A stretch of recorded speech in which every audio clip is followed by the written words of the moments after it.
एक बार होली के दिन रेलगाड़ी के सफर में एक भाभी से मुलाकात हुई और फिर भाभी के साथ क्या हुआ इसका मजा इस कहानी में ले। नमस्कार दोस्तों, मैं अनमोल बिहार का रहने वाला हूँ। मेरी उम्र 28 साल है, रंग गोरा और शरीर ठीक ठाक है। मैं शक्ल से औसत दिखने वाला व्यक्ति हूँ। दिल्ली में मेरे पापा का लकड़ी का कारोबार है। कुछ साल पहले की बात है, रात में मेरे पापा का फोन आया था कि दिल्ली में काम का कुछ ज़्यादा लोड हो गया है, जल्दी ही मुझे दिल्ली आना होगा। इस वजह से मुझे अर्जेंटली होली के दिन ही ट्रेन पकड़ना पड़ा। मैं दानापुर से आनंद विहार जनसाधारण एक्सप्रेस से दिल्ली आ रहा था। ये ट्रेन कोई स्पेशल ट्रेन थी जो अभी ही चली थी और इसका किसी को मालूम नहीं था। जैसे कि मैं पहले ही आप लोगों को बताया कि ये वाकया होली के अवसर का था। मैं होली के दिन ही दिल्ली जा रहा था। दोपहर को तकरीबन 3 बजे ट्रेन आकर स्टेशन पर लगी। जल्दीबाजी में मैं आरक्षण नहीं करवाया था, इसलिए मैं एक अच्छी जगह देखकर ट्रेन में खिड़की वाली सीट पर बैठ गया। ट्रेन चलने से 10 मिनट पहले एक अच्छी खासी मस्त भाभी मेरे सामने वाली खिड़की के पास बैठ गई। उन भाभी देखने से लगता था कि उनकी उम्र 30-32 साल रही होगी। भाभी का रंग गोरा था और उनका मस्त नाप था कोई 342834 का। भाभी ने एक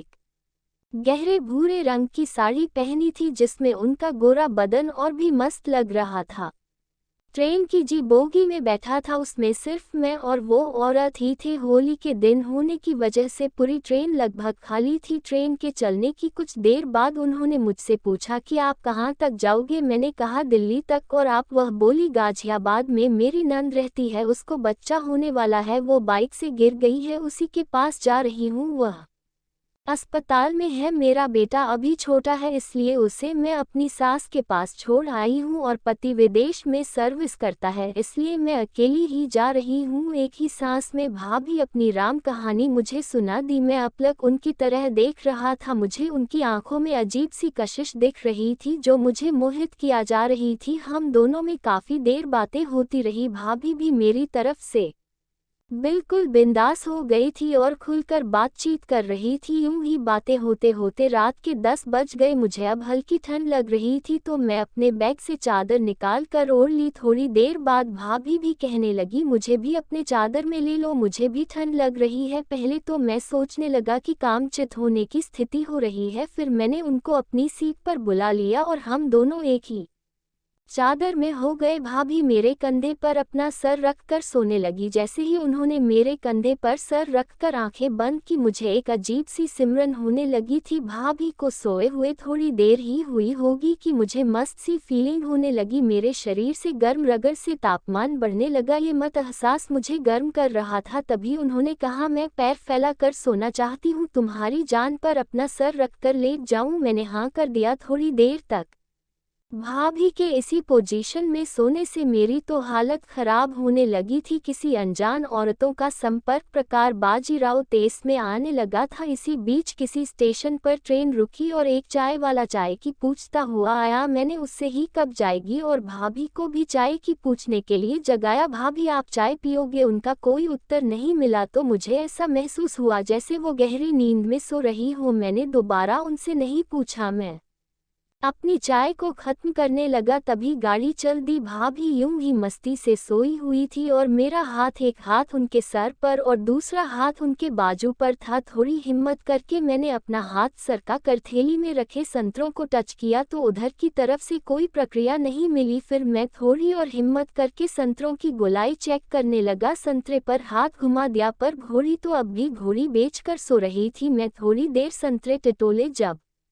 उनकी तरफ से कोई प्रक्रिया नहीं मिली तो मैं एक संतरे को थोड़ा जोर से दबा दिया, मगर अब भी कुछ नहीं हुआ। इसी प्रकार जब सामने की तरफ से अभी भी कोई प्रक्रिया नहीं हुई तो मैं एक हाथ सेंटर की थैली में घुसा दिया और दूसरे हाथ से नीचे रसमलाई को ऊपर से ही सहलाने लगा। थोड़ी देर बाद भाभी की सांसें भारी होने लगी तो मैं समझ गया कि यह सोने का नाटक कर रही है। ये समझते ही मेरा मनोबल और बढ़ गया। थोड़ी देर बाद मेरा हाथ अपने संतरों की थैली से निकाल कर हटा दिया और धीरे से बोलिए, क्या कर रहे हो तुम। उनकी इस अचानक हुई प्रक्रिया से मैं तो एकदम से डर गया और उनसे अलग हो गया। ट्रेन में झेलम तेल की कहानी बनते बनते रह गई। वो भी उठकर बैठ गई थी। थोड़ी देर यूं ही अलग बैठने के बाद भाभी ने मुझे पानी की बोतल मांगे। मैंने उन्हें पानी की बोतल दे दी और उन्होंने पानी पीकर बोतल वापस दे दिया। वो फिर मेरी जान पर सर रखकर सो गई। लेकिन मेरा महाराज फनफनाने लगा, अब मेरे कंट्रोल से बाहर हो रहा था। थोड़ी देर बाद वह कहने लगी, मुझे कुछ चुभ रहा है। भाभी ने अपने हाथ से मेरा महाराज पकड़कर कहीं अंदर में क्या रखे हो। मैंने कहा कुछ नहीं उसे, पर आप मेरा मफलर डाल दो। फिर वो बोले, मुझे नींद आ रही है, मुझे सोने दो, हरकतें मत करो। मैं थोड़ा डर गया। अब मैं भी खिड़की में से सर लगा और मैं आराम से सो गया। थोड़ी देर बाद मैंने महसूस किया कि महाराज के साथ कुछ हरकत हो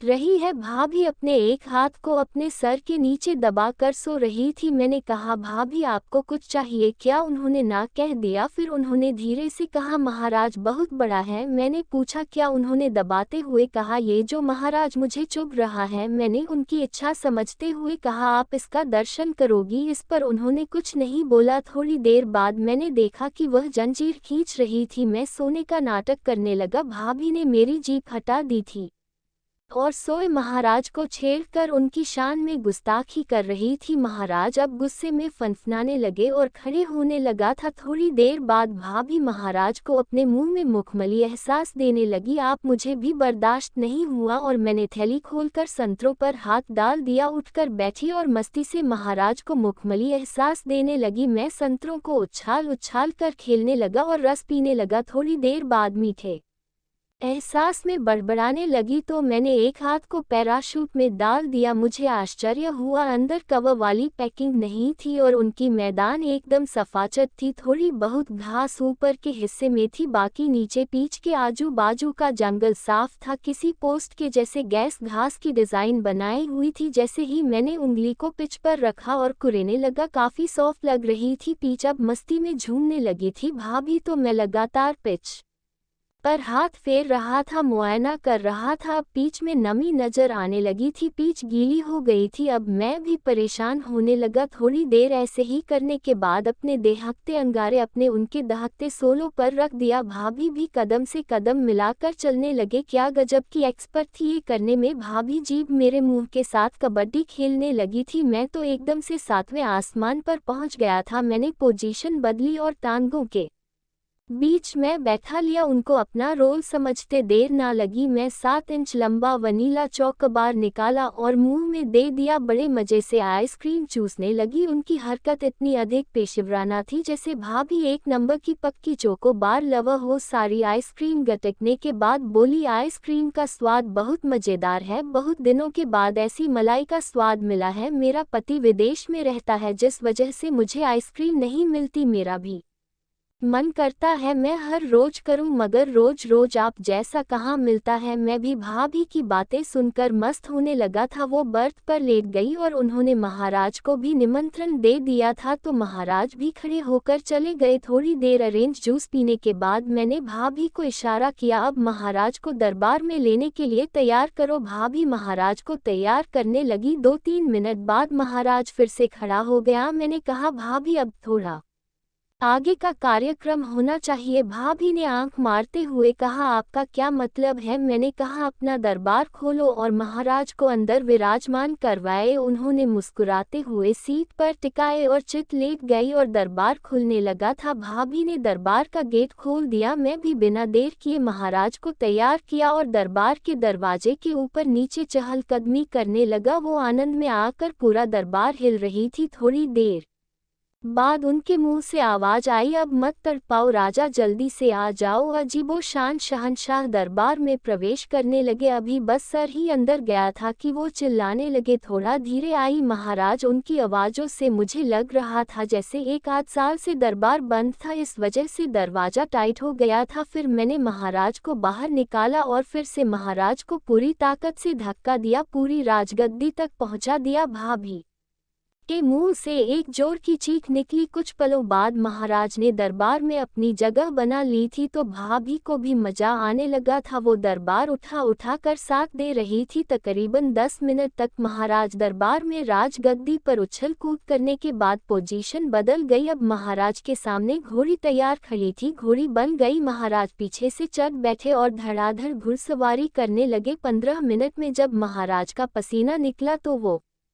थक कर उतर गए। घोड़ी भी अब थक चुकी थी। इस तरह वो पूरी रात का सफ़र रेल का सफ़र बना रहा है। 3 बार कार्यक्रम संपन्न हुआ। अब तक सुबह के 4 बज चुके थे। कपड़े ठीक किया और आमने सामने बैठकर आपस में बातें करने लगे। हमारा स्टेशन आने वाला था। ट्रेन छोड़ने से पहले भाभी ने मुझसे मेरा नंबर मांगा और जल्दी ही फिर से मिलने का वादा किया। मैं भाभी से अपना नंबर साझा करके बहुत खुश था। दोस्तों, ये थी आज की एक छोटी कहानी। वीडियो को लाइक करें और चैनल को सब्सक्राइब करें। Folded hands, folded hands, folded hands.